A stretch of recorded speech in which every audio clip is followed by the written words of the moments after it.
Steve, when you were playing the series, could you have imagined it going much better than the way it has? Probably not. I think the guys did an exceptional job.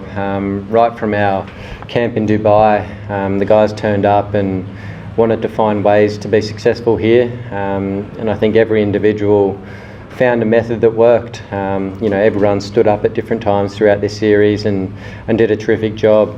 The batters found methods that they were able to survive with and put pressure on the bowlers with, and everyone was different. That was the beauty of it. So, and then the spinners, I thought, did a tremendous job, and Mitchell Starc did a tremendous job. So, it was a great series to be a part of. I think we've learned so much about playing in the subcontinent, and we put all that into play out here in the last two games, and it's been great to witness. And just on your discomfort out there, how is it? Yeah, it's all right. I threw one when I shouldn't have. There was nothing on, but it's hard to, when you're in the moment, pull yourself back. But no, it's better than it was a couple of weeks ago after the Big Bash, so pretty sure it'll be a pretty quick recovery.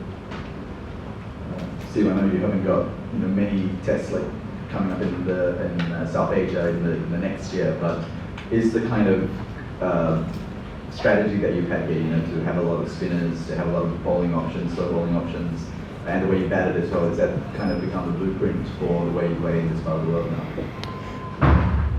I mean, you've got to attack every surface how it needs to be played on, I suppose, and I think that's what we've done really well. We obviously left out Todd for this one, which was unfortunate for him, but we wanted a little bit of extra batting, thinking that the wicket was going to be really extreme from the start of play. It probably wasn't quite as extreme as we thought it was going to be, I'd say. But I think everyone that came on and bowled did a really good job.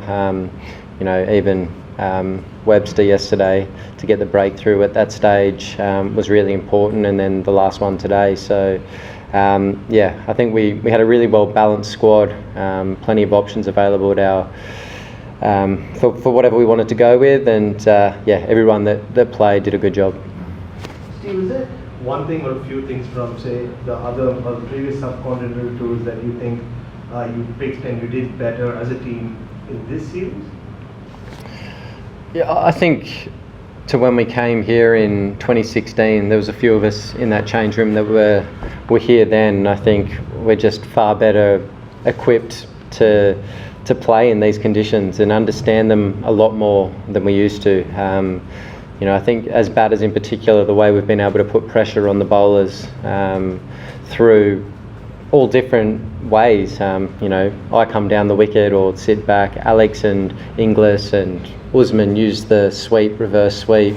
Marnus uses his feet. A few others are missing there, but everyone's got different methods, but it's a method that works for them. And there's obviously, you've got to try and survive. It can be challenging, but sometimes the best way to do that is by just putting pressure on and rotating the strike well and having different options to get down the other end. So I thought the guys did it as well as I've seen an Australian team do it in the subcontinent since I've been playing. You did play a few sweeps and reverses in your innings. Can you talk us through what was going through your head there? And I think Alex mentioned something about looking after your teeth.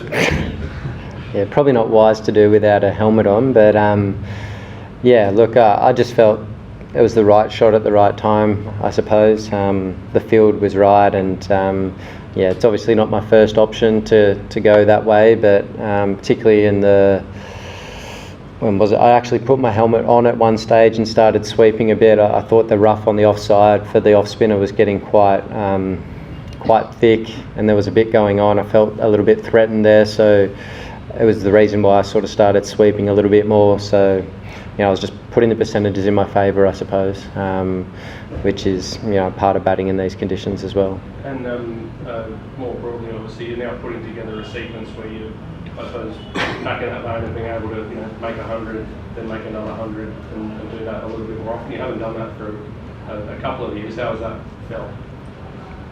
Oh, I mean, it's been nice to contribute for sure. I think even when I wasn't getting the runs that I wanted, I was still saying to all you guys that I was actually batting quite nicely. Things can turn around quickly, a bit of luck.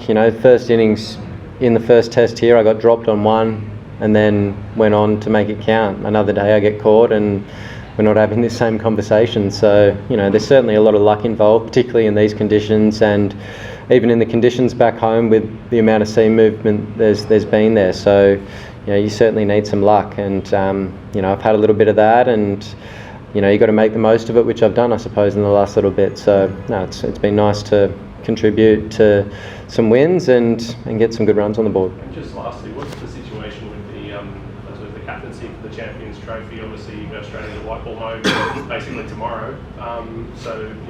Where has that got to? We'll name that. You know what? I haven't. Yeah, I actually don't. I wouldn't have a clue. Very much. Then you mentioned that you thought you were still batting well, so 12 months since the end of the New Zealand trip. But is there something in that period that in your mind would crystallise that it was coming back? Was it a moment or a training session or a shot or something when you thought, or you did always just knew that it was just a matter of time? I can't pinpoint anything. I just felt like I was batting nicely, and I don't know, just getting some time in the middle maybe.